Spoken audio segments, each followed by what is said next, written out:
I was standing in my kitchen 3 weeks before my wedding when my father called and told me to postpone it. Not reschedule, postpone. His reason? My stepsister Courtney just got dumped, and seeing me happy would make her feel worse about her breakup. I stood there frozen, phone pressed to my ear, unable to process what I was hearing. My fiancée, Emma, looked at me with concern. Dad kept talking like this was reasonable, saying Courtney deserved consideration because she'd always been sensitive. That's when it hit me. 8 years. 8 years since he remarried, and had never once put me first. I hung up without saying another word. My hand was shaking. Emma touched my arm and asked what happened, and when I told her, her face went pale with shock and anger. She knew my father was difficult, but this crossed every line imaginable. I needed her to understand the full picture, so I started from the beginning. My mother died when I was 12 years old. Cancer. It took her in 6 brutal months, and my world shattered. For 4 years after that, it was just Dad and me. Those years were hard, but we were a team, or at least I thought we were. Then, when I was 16, Dad met Susan at a work conference. She was a widow with 2 daughters. Courtney was 14, and Melissa was 10. They got married fast, within 8 months. Suddenly I had a stepmother and 2 stepsisters, and my entire life changed overnight. From the very first day Susan moved in, I felt like a guest in my own home. Dad transformed into someone I didn't recognize. Every decision revolved around what Courtney wanted, what Melissa needed, how Susan felt. I became background noise. The memories came flooding back as I talked to Emma. My high school graduation. I'd worked incredibly hard, maintained a 3.9 grade point average, earned a partial scholarship to a good state university. It was supposed to be a proud moment, but Dad missed the ceremony because Courtney had a dance recital the same afternoon. Not a competition, not even a major performance, just a regular spring recital at her dance studio. When I asked him why he chose that over my graduation, he said Courtney had been practicing for weeks and would be devastated if no one showed up. I walked across that stage and saw Emma's parents cheering for me in the audience, but my own father's seat was empty. Then there was the college fund. My mother had been careful about money.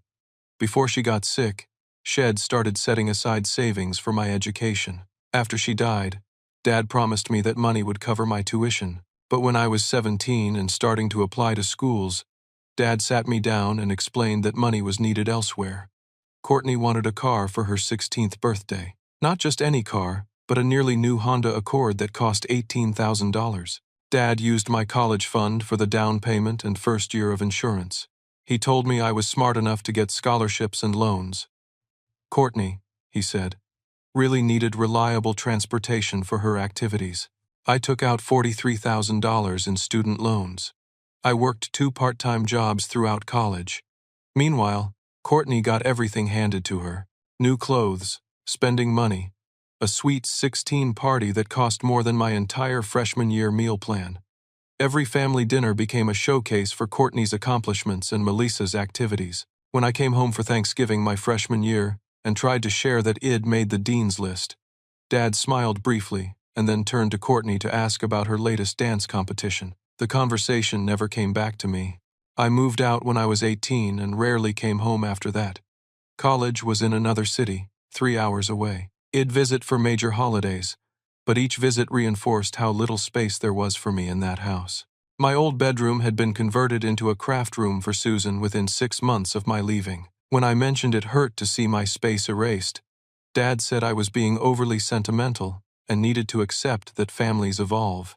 Over the next 8 years, the distance between us grew, but I kept trying. I genuinely tried to maintain some kind of relationship with my father. I'd call him on his birthday, on Father's Day.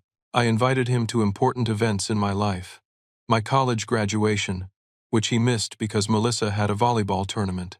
My first apartment, which he never visited.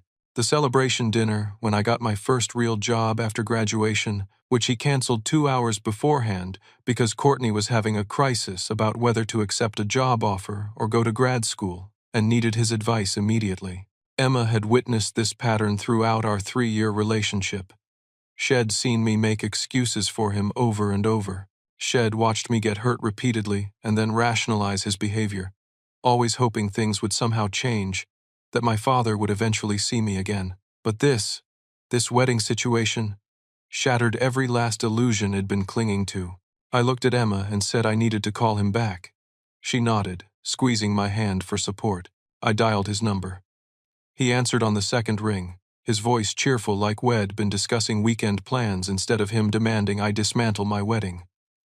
Before I could say anything, he started talking. "Junior, I'm so glad you're being reasonable about this. I already told Courtney you agreed to postpone, and she was so relieved and grateful.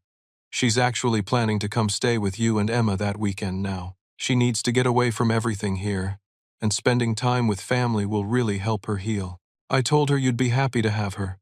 My blood turned to ice.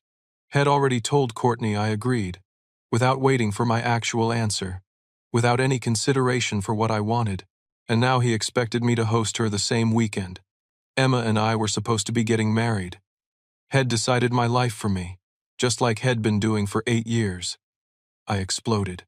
8 years of swallowed frustration came pouring out. I told him absolutely not. The wedding was happening exactly as planned, and he had no right to tell Courtney I'd agreed to anything. My voice was shaking with rage. Dad's tone changed instantly, going cold and hard. He said if I was going to be this selfish and inconsiderate, maybe he wouldn't attend the wedding at all. Maybe I needed to think about what kind of son refuses to make a small sacrifice for his sister's emotional well-being. I told him Courtney wasn't my sister. She was his stepdaughter, and her breakup had nothing to do with my wedding. I told him if he chose not to come, that was his decision, and I'd survive just fine without him. Then I hung up before he could respond. Emma wrapped her arms around me. I was shaking, adrenaline flooding my system. Part of me felt terrible, like I'd just done something unforgivable. The other part felt strangely liberated, like I'd finally said things that needed saying years ago. That feeling of liberation lasted about 2 hours. Then my phone started blowing up. First, Susan called. She was crying hysterically, saying I was breaking the family apart, that I'd always been difficult but this was too much. She claimed Courtney was so distraught over her breakup that Susan was worried about her mental health, that having the wedding go forward would push Courtney over the edge. She actually used the word suicidal. I knew it was manipulation, classic emotional blackmail, but hearing it still made me feel sick. Then came a text from Melissa, the younger stepsister I'd barely spoken to in 5 years. Her message was short and vicious. She wrote that I'd always been the problem in the family, that I was jealous of Courtney and had been since day one, and that my selfishness was finally showing its true colors. She said their family was better off without me. Next was Uncle Frank, my dad's older brother. He called saying Had heard about the situation from my father, and while he understood I was excited about my wedding, I should really reconsider. Family harmony was important. Dad had been through so much raising me alone after my mother died. Didn't I owe him some consideration? Couldn't I just push the wedding back a month or two? That's when I realized what was happening. Dad had immediately launched a full-scale campaign, calling everyone in the family and spinning his version of events. He was painting himself as the reasonable father trying to keep everyone happy, and me as the ungrateful, selfish son who refused a simple request. Uncle Frank kept talking, and I stopped him mid-sentence.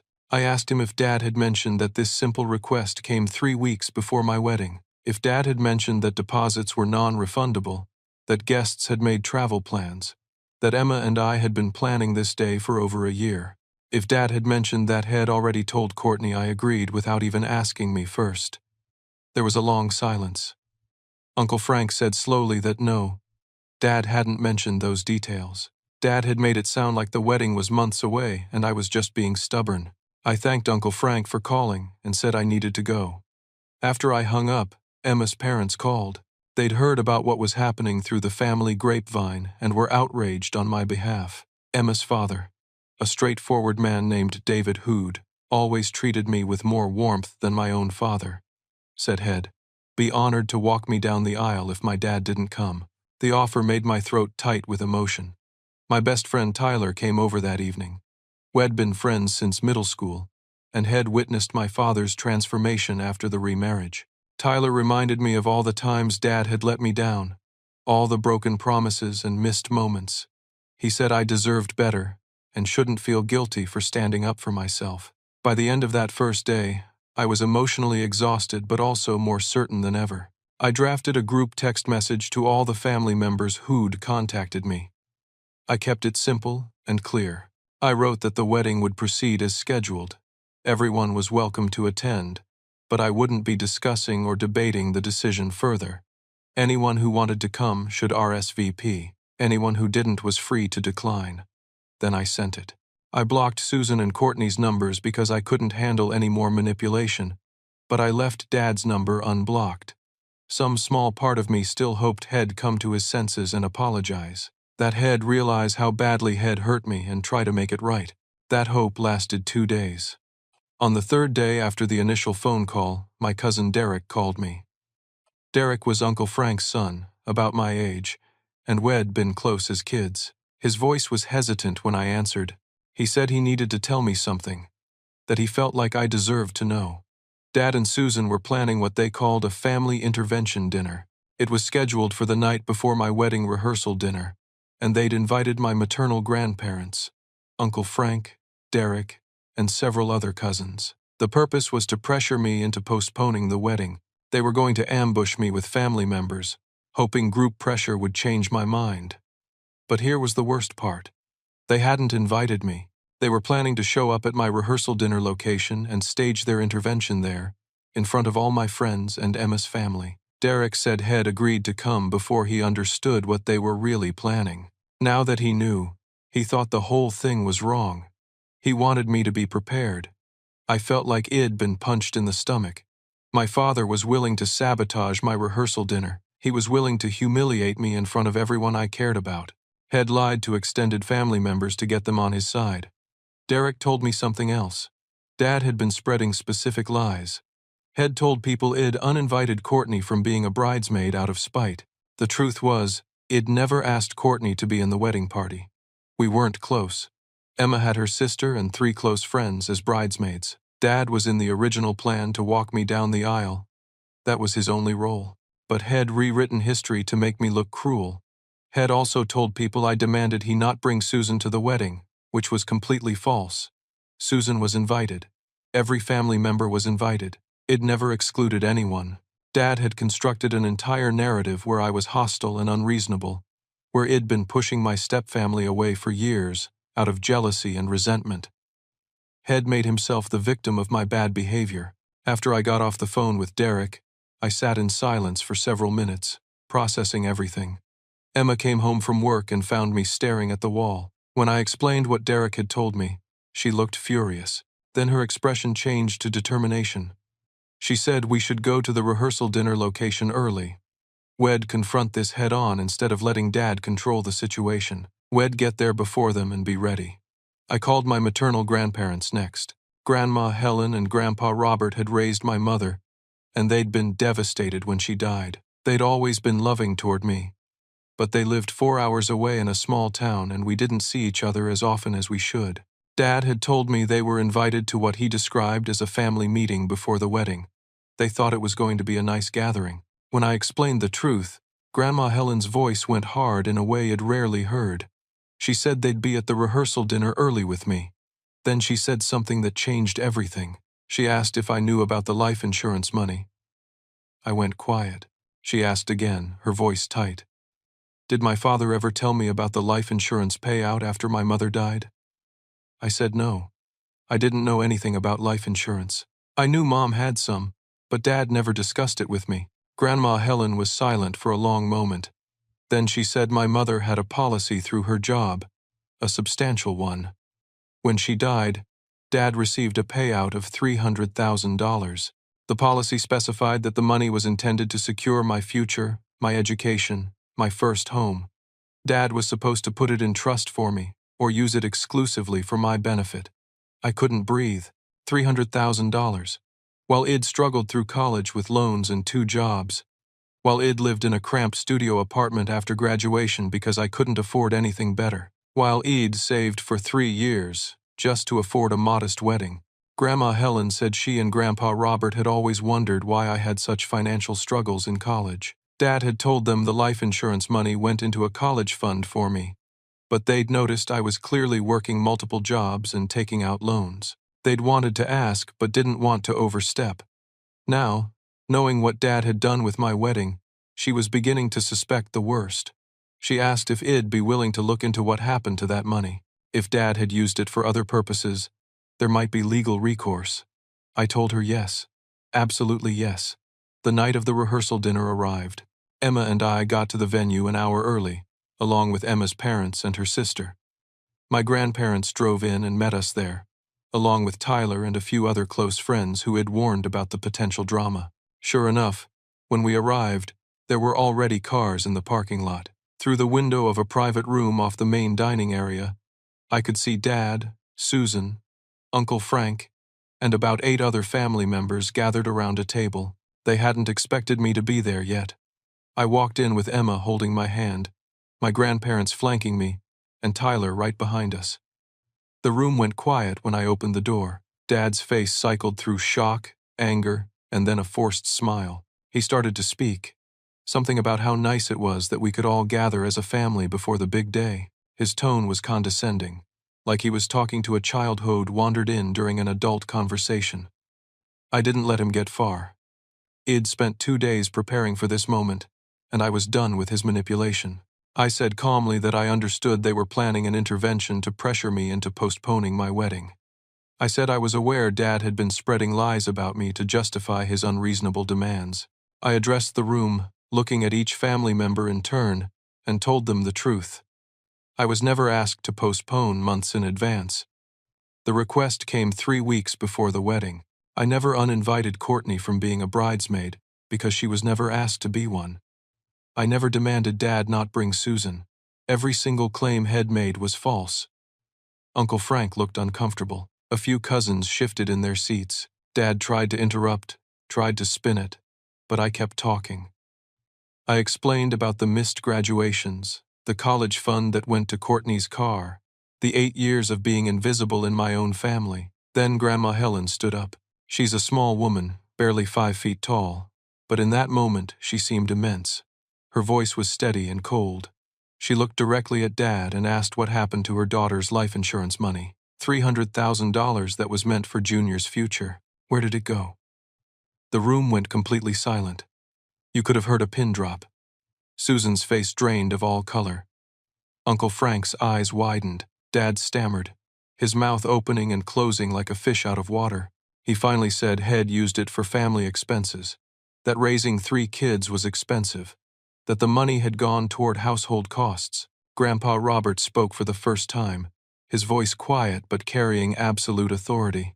He said, "You mean you used our daughter's death money to buy Courtney a car, pay for her private dance classes, send your new family on vacations, and fund a lifestyle Junior was never part of, while he took on debt for an education that money was meant to cover?" Dad couldn't answer. His face went red, then pale. He looked trapped. Susan started crying, saying they'd needed the money, that Dad was supporting 4 people and Shed thought it was okay to use. She was trying to paint them as victims of circumstance, but the damage was done. Uncle Frank looked horrified, clearly realizing He'd been fed lies. Several cousins were openly staring at Dad with disgust. Derek wouldn't even look at his uncle, just shook his head slowly. The truth was out, and there was no taking it back. The private room erupted. Susan's crying got louder, almost theatrical. She kept saying they needed the money, that they were just trying to take care of their family, that nobody understood how hard it was. Each word made me angrier because she was still trying to justify what they'd done. I stayed remarkably calm. 8 years of hurt had crystallized into perfect clarity. All the confusion and self-doubt I'd carried, wondering if I was too sensitive or ungrateful, evaporated. I saw my father and stepmother for exactly what they were. I looked at Dad and spoke slowly, making sure every word landed. "You stole my inheritance. You erased my mother's memory. You replaced me with a ready-made family the first chance you got. You're not my father anymore. Not in any way that matters." Dad's face twisted. He tried to recover, to spin the narrative back. Emma had been quiet up until that point, standing beside me with her hand in mine. But something in Dad's tone pushed her over the edge. She stepped forward, and her voice cut through the noise like a blade. She listed every major event in my life over the past 3 years that Dad had missed. My college graduation, where Id walked across the stage with honors. The celebration dinner when I got my first promotion at work. Our engagement party, which had RSVP'd to and then canceled the day before because Melissa needed help moving into a new apartment. The birthday dinners, the holidays where Head shown up late and left early, the phone calls Head promised to return and never did. Emma said, "A parent shows up. You never did. Not for Junior. You showed up for Courtney and Melissa, but your own son might as well have been invisible. That's not complicated. That's not pressure. That's a choice. You chose them over him. Every single time." Her words hung in the air. Several people were nodding. Susan tried to defend him, but even she seemed to realize how weak it sounded. I made my final statement. I told everyone in the room that the wedding was happening the next evening. They were all welcome to attend if they wanted to celebrate with us. But Dad was no longer invited. After what Head done, after the lies and the theft and the years of neglect, I didn't want him there. This was supposed to be the happiest day of my life, and I refused to let him taint it. I asked the venue coordinator, who'd been hovering nervously near the door, to have security escort Dad and Susan out. Dad's face went purple with rage.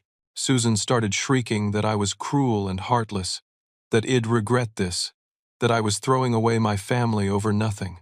Security arrived quickly. 2 large men in dark suits appeared at the door. Dad tried to argue, but they were professional and firm.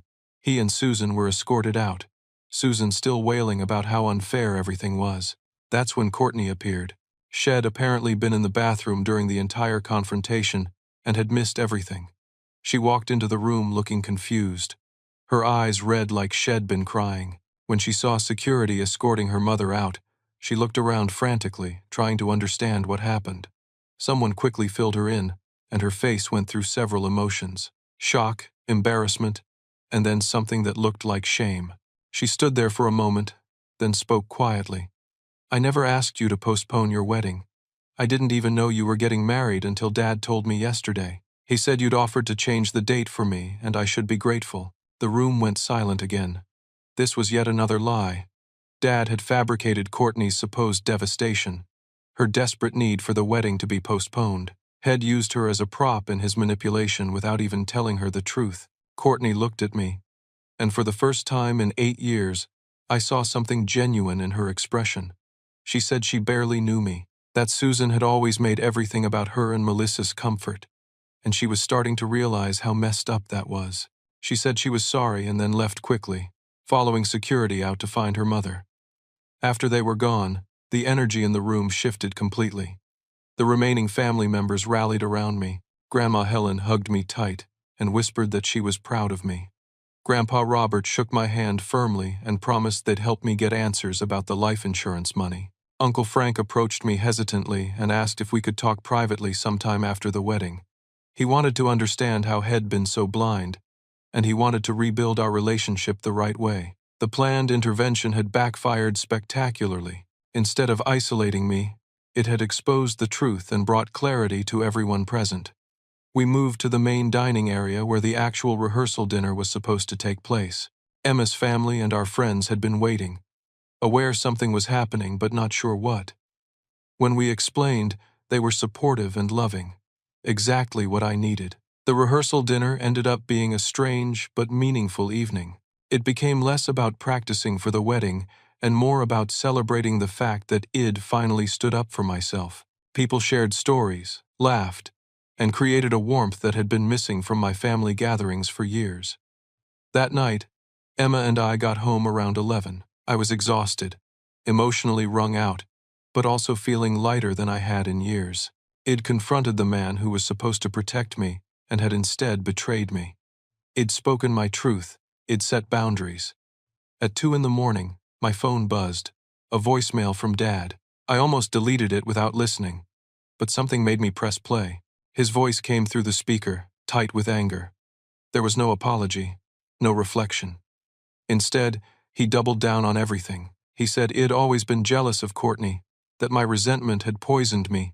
He said I was ungrateful for everything Head done for me after Mom died, that raising me alone for 4 years had been a sacrifice I'd never appreciated. He said I was making the biggest mistake of my life by cutting off my family, that I'd regret this when I was older and realized what I'd thrown away.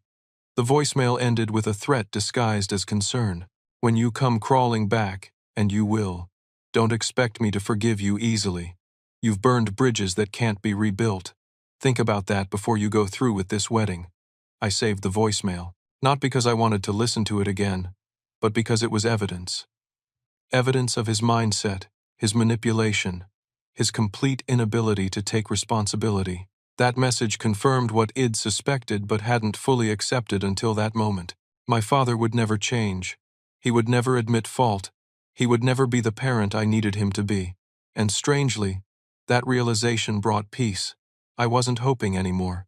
I wasn't waiting for him to suddenly become different. I could finally let go. I woke up on my wedding day feeling nervous energy mixed with absolute certainty.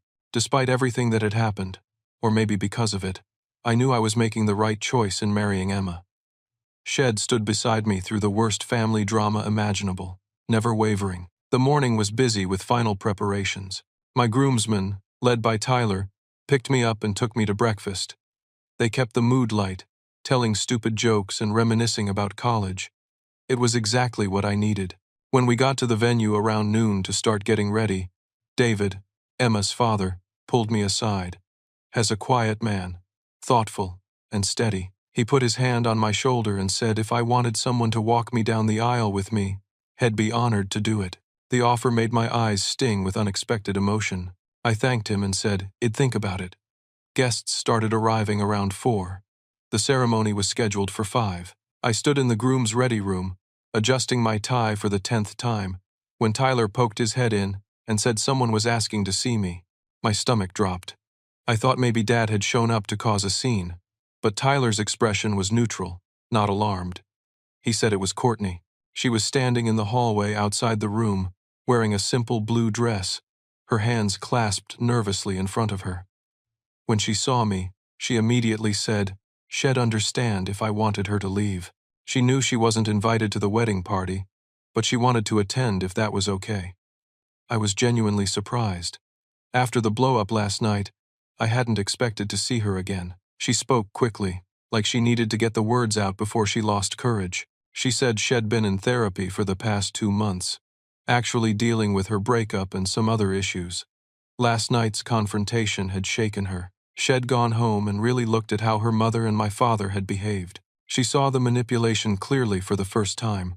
She was starting to understand how toxic the family dynamics had been and how blind she'd been to my experience.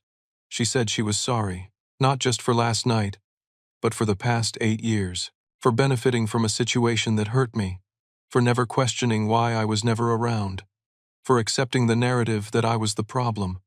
I appreciated her honesty. I told her she could stay for the ceremony if she wanted, but I asked her to sit toward the back and keep a low profile. This wasn't about punishing her. I just didn't want any drama on my wedding day. She agreed immediately, thanked me, and disappeared down the hallway. The ceremony started right on time. The venue was beautiful, decorated exactly as Emma and I had envisioned. White flowers everywhere, soft lighting, about 80 guests filling the chairs. I'd decided to walk myself down the aisle. It felt right, symbolic of standing on my own. But as I stood at the altar waiting for Emma to appear, David caught my eye from the front row and nodded at me with so much warmth that I felt overwhelmed with gratitude. Emma's family had welcomed me completely. Then the music changed, and Emma appeared at the back of the aisle. She was breathtaking. Her dress was elegant and simple, her face glowing with happiness. As she walked toward me, accompanied by her father, I felt every painful moment of the past week fade away. This, right here, was what mattered. The ceremony itself was perfect. We'd written our own vows.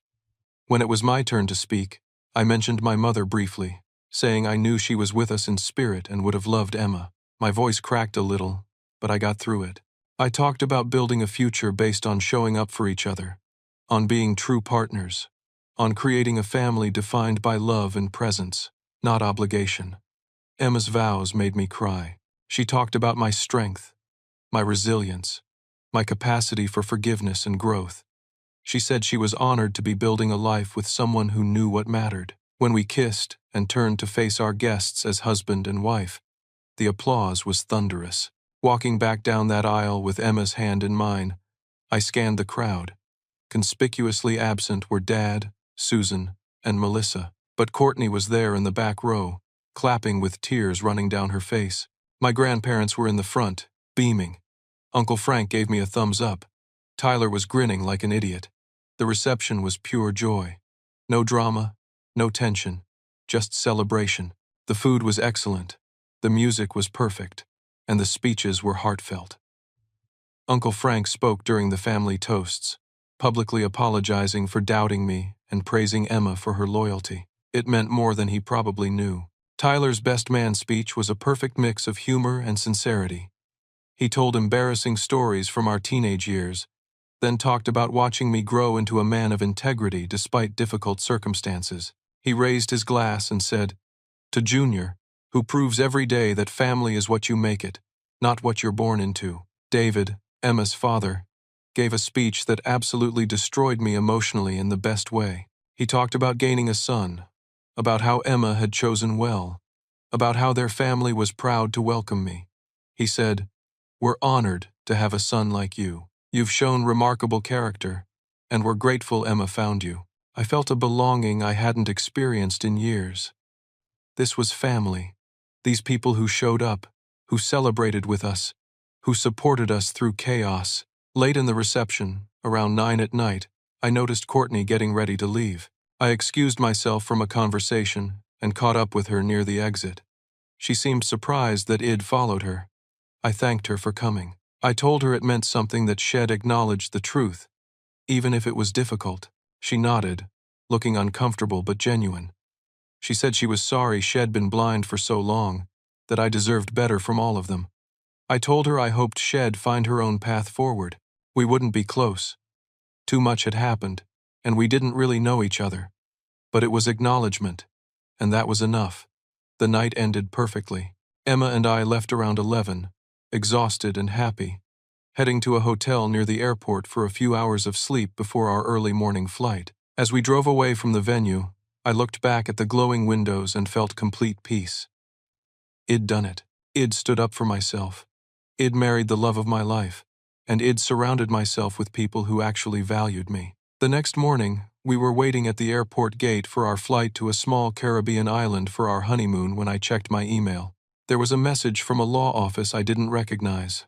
The subject line read, "Ray, estate of Margaret Ann Hayes, life insurance proceeds." My mother's name, Margaret Ann Hayes. I opened it with shaking hands. The email was from a lawyer named Patricia Fernandez. She explained that my maternal grandparents had contacted her office regarding potential misappropriation of life insurance funds. She'd done a preliminary investigation and found documentation that was concerning. There was a paper trail. Dad had received a payout of $300,000 from my mother's life insurance policy 10 months after her death. The policy documents clearly stated the funds were intended for my benefit as the minor child. Dad, as my surviving parent, was the trustee of those funds until I turned 25, but the money had never been put in trust. Instead, Dad had deposited it into a joint checking account with Susan within 2 months of their marriage. Over the following 5 years, the money had been systematically spent.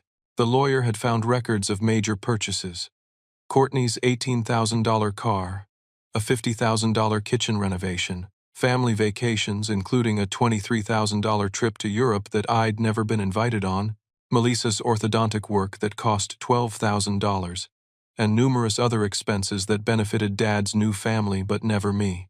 Patricia wrote that this appeared to be a clear case of breach of fiduciary duty.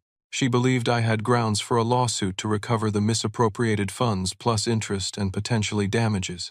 The current value, with interest calculated over 8 years, would be approximately $417,000. She wanted to schedule a consultation when I returned from my honeymoon to discuss options. I showed Emma the email. She read it, her expression hardening with anger on my behalf. Then she hugged me tight and said, Hez going to face consequences. Finally, as our flight boarded and we headed toward a week of peace and celebration, I felt something shift inside me. Justice was actually possible. My father had stolen from me, lied to me, replaced me, and now he was going to have to answer for it. Emma and I had a beautiful honeymoon. 5 days on a quiet island, away from phones and email and family drama.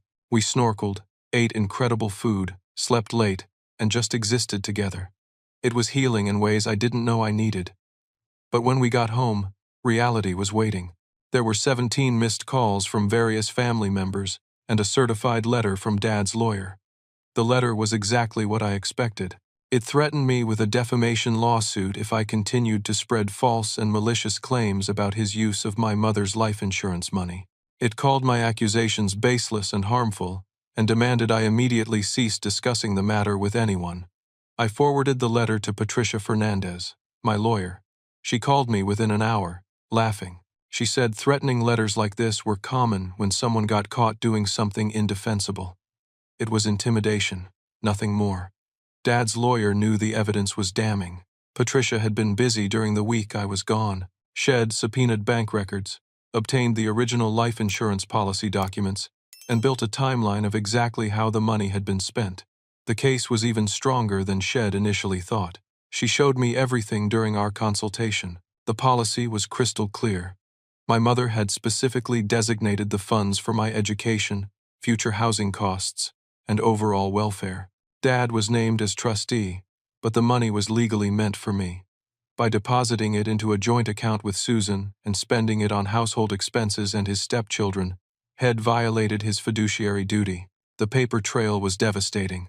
Within 6 months of depositing the insurance money, Dad had purchased Courtney's car. The dealership records showed his signature, and the payment came from the account containing my mother's life insurance funds. A year later, Susan's name was added to the deed of Dad's house, using money from the same account for closing costs. The European vacation had been booked and paid for using that account while I was working 2 jobs to afford textbooks. Patricia recommended we file a civil lawsuit for breach of fiduciary duty, conversion of funds, and fraud. She believed we could recover the original amount plus interest, and potentially additional damages for emotional distress. Within 2 weeks, the lawsuit was filed. Dad's lawyer immediately contacted Patricia trying to negotiate a settlement. The opening offer was insulting. $50,000 in exchange for me dropping all claims and signing a non-disclosure agreement. I was insulted. The original amount with interest was over $400,000. Dad wanted to pay me $50,000 and buy my silence. Patricia advised me to reject the offer, and I did without hesitation. Depositions began a month later. The legal process moved faster than I expected because the evidence was so clear-cut. Dad tried to claim the money had gone to household expenses that benefited me too, but the records showed otherwise. During the years he was spending my mother's life insurance money, I was living in a college dorm, surviving on ramen noodles and student loan funds. Susan's deposition was apparently a disaster. According to Patricia, she'd been evasive and contradictory, first claiming she didn't know where the money came from, then admitting she knew it was life insurance but thought it was okay to use for family needs. When confronted with specific purchases like Courtney's car, she broke down crying and said they'd just been trying to give the girls a good life. The discovery process revealed even more. Some of the life insurance money had been used to purchase a small rental property, and that property was in Courtney's name. Dad had literally converted my inheritance into an asset for my stepsister. The rental property was now worth about $90,000 and generated monthly income. Dad had also used $35,000 of the insurance money to pay off his own credit card debt from before he even remarried. Had essentially stolen from his dead wife's son to clean up his own financial mess. As all of this came to light, extended family members reached out with apologies. People who'd believed Dad's version of events were horrified when they learned the truth. Some relationships were rebuilt. My cousin Ashley and I started having regular phone calls. Uncle Frank took me to lunch and spent 2 hours apologizing and trying to understand how Head missed the signs. But not everyone came around. Melissa, the younger stepsister, sent me a long, angry email defending our parents. She said I was being vindictive, that families were supposed to forgive each other, that I was destroying Dad and Susan's lives over money. Dad had also used $35,000 of the insurance money to pay off his own credit card debt from before he even remarried. Had essentially stolen from his dead wife's son to clean up his own financial mess. As all of this came to light, extended family members reached out with apologies. People who'd believed Dad's version of events were horrified when they learned the truth. Some relationships were rebuilt. My cousin Ashley and I started having regular phone calls. Uncle Frank took me to lunch and spent 2 hours apologizing and trying to understand how Head missed the signs. But not everyone came around. Melissa, the younger stepsister, sent me a long, angry email defending our parents. She said I was being vindictive, that families were supposed to forgive each other, that I was destroying Dad and Susan's lives over money. Courtney said she was trying to build her own life, independent of their dysfunction. Shed started paying rent on her own apartment, covering her own expenses. Shed even looked into what would happen to the rental property in her name if I won the lawsuit. She said if the court determined it should be mine, she wouldn't fight it. She hadn't asked for it in the first place. I appreciated her honesty. I told her I didn't blame her personally for what Dad and Susan had done.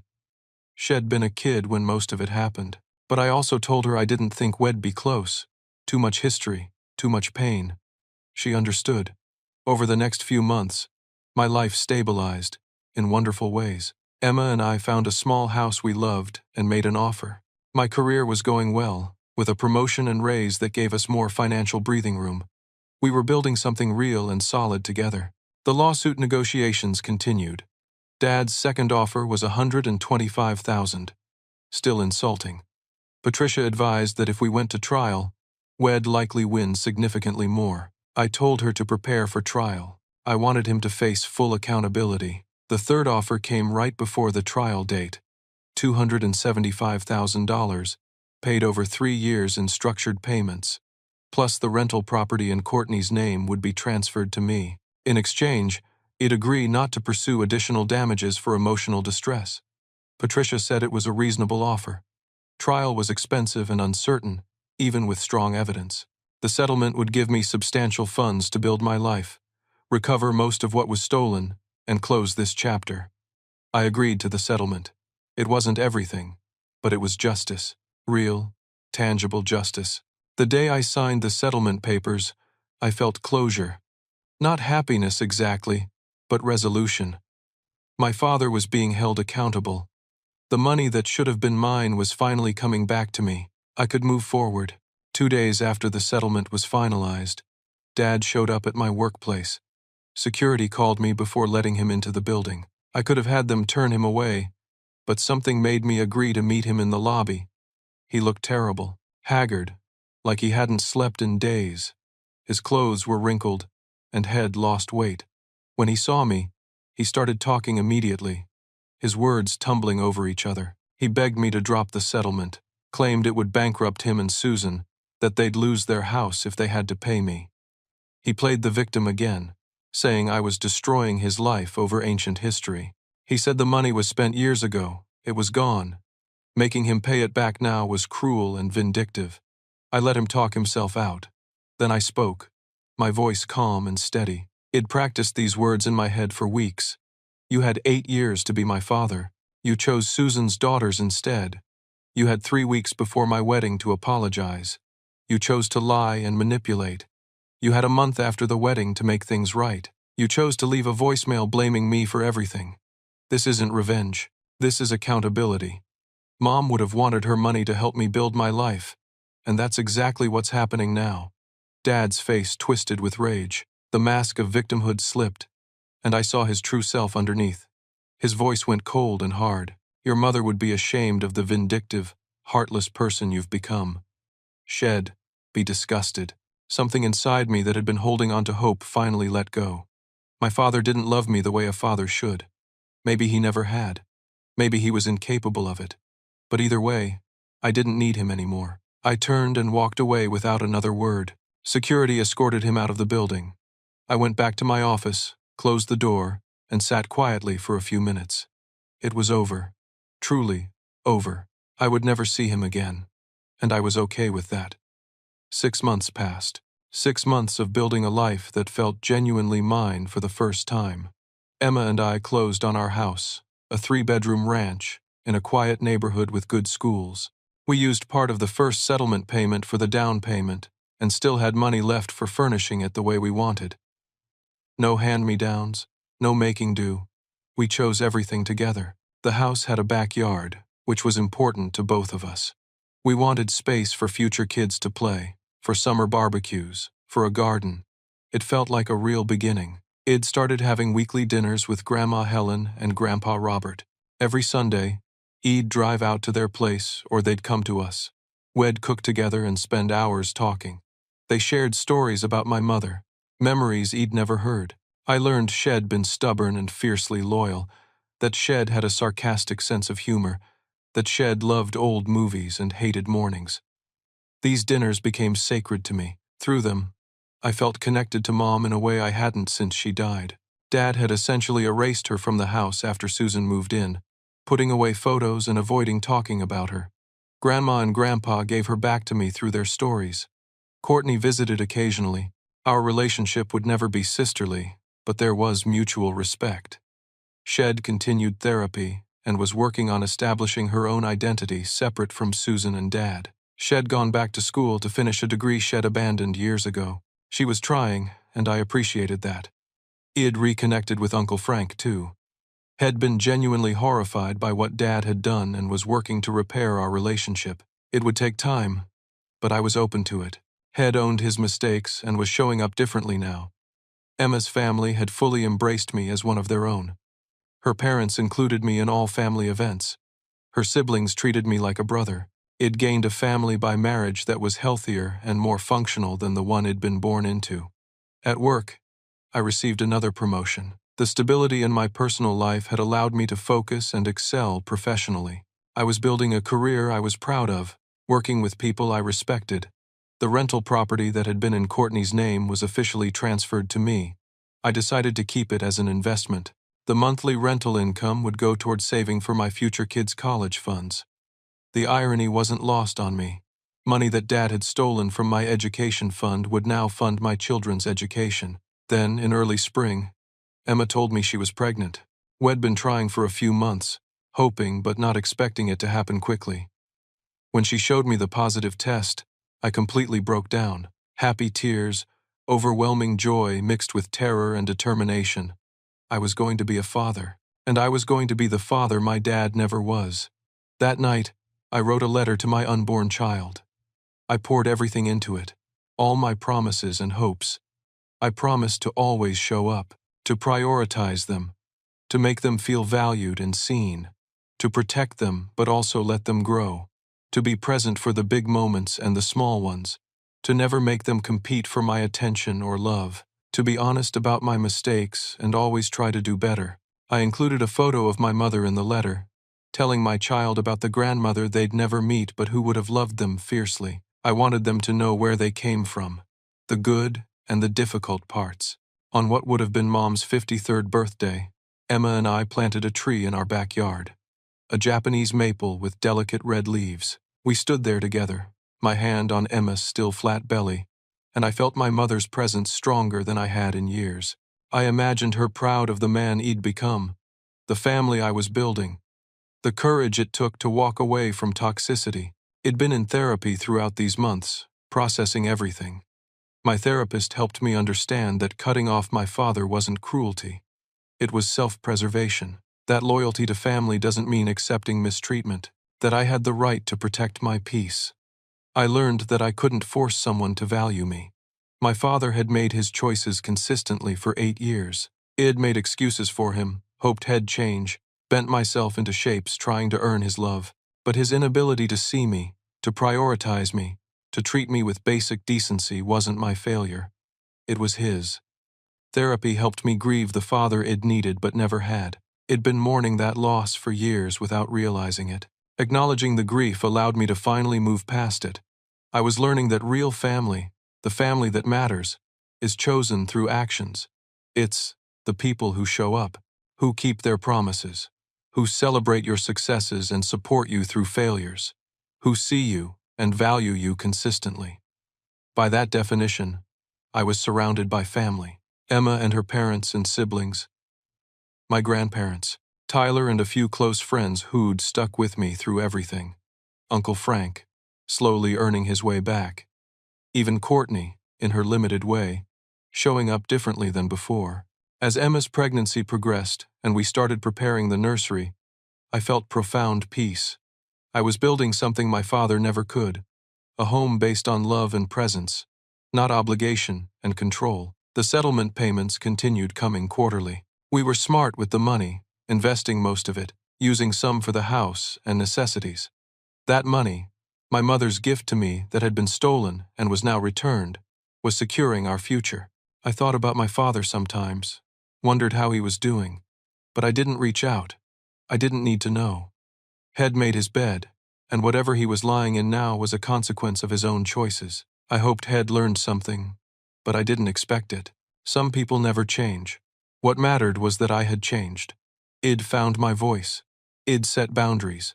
Id protected my future and my family. Id chosen myself when everyone else expected me to sacrifice for their comfort. Standing in our backyard one evening, watching the sunset paint the sky orange and pink, Emma beside me with her hand resting on her growing belly, I understood something fundamental. My father had taught me what not to be. In his neglect and betrayal, had shown me exactly the kind of man I refused to become. And in that painful, backwards way, maybe that was the greatest lesson he could have given me. I learned that you can't force someone to value you, but you can decide to value yourself. You can recognize when a relationship is poison and have the courage to walk away. You can build a new family, a chosen family, that reflects your values. Sometimes the bravest thing you can do is close a door that should have been closed years ago. It's not about hate or revenge. It's about loving yourself enough to demand better, to protect your peace, to refuse crumbs when you deserve a feast. My father taught me what not to be. He showed me exactly how a parent can fail, how love can be conditional, how family can be weaponized. And from that painful education, I built something different, something better. A life based on showing up, keeping promises, valuing the people who value me. As I stood there with my hand joining Emma's on her belly, feeling the first tiny flutters of movement from our child, I made a silent promise. This baby would never question my love, would never compete for my attention, would never feel invisible in their own home. I would be present, engaged, committed, not perfect, but present. That's the life lesson I carry forward. That's the gift hidden in all the pain. My father's failures taught me how to succeed as a man, a husband, and soon, a father. Sometimes the most important lessons come from the worst teachers. I'm at peace now, truly at peace. The door is closed, but so many new doors have opened. I have a wife who stands beside me through everything, a child on the way, a home we built together, a future full of possibility. Family, real family, chosen and earned through love and presence. That's enough, more than enough. It's everything. Have you ever had to walk away from a toxic family member to protect your own well-being? How did you find the strength to set those boundaries? And what did you learn from it? I'd love to hear your story in the comments below. Your experience might help someone else who's struggling with a similar situation. If this story resonated with you, please hit that like button and subscribe to this channel for more real-life stories about resilience, family, and finding your way through difficult times. Share this with someone who might need to hear it, someone who's struggling to set boundaries or walk away from toxicity. Sometimes we all need a reminder that choosing ourselves isn't selfish, it's survival. Thank you so much for listening to my story. I hope it brought you some insight or comfort, or maybe just the permission to put yourself first when you need to. Take care of yourselves, protect your peace, and remember that family is what you make it, not what you're born into. Until next time.